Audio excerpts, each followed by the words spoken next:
പൗരത്വ ഭേദഗതി നിയമത്തിൽ ആശങ്ക പ്രകടിപ്പിച്ച് അമേരിക്കൻ സെനറ്റർ ബെൻ കാർഡിൻ.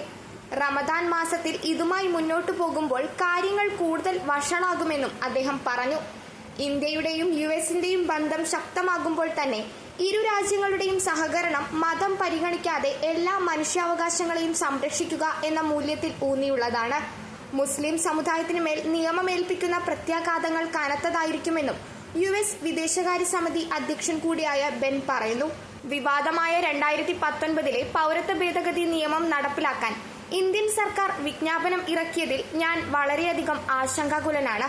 പ്രത്യേകിച്ച് റമദാൻ മാസത്തിൽ അതുമായി മുന്നോട്ടു പോകുമ്പോൾ കാര്യങ്ങൾ കൂടുതൽ വഷളാകുമെന്നും ബെൻ കാർഡിൻ പറഞ്ഞു. നേരത്തെയും പൗരത്വ ഭേദഗതി നിയമത്തിൽ ആശങ്കയുണ്ടെന്ന് അമേരിക്ക വ്യക്തമാക്കിയിരുന്നു. നിയമം നടപ്പാക്കുന്നത് എങ്ങനെയാണെന്ന് തങ്ങൾ സൂക്ഷ്മമായി നിരീക്ഷിക്കുകയാണെന്ന് യുഎസ് വക്താവ് മാത്യു മില്ലർ പറഞ്ഞിരുന്നു.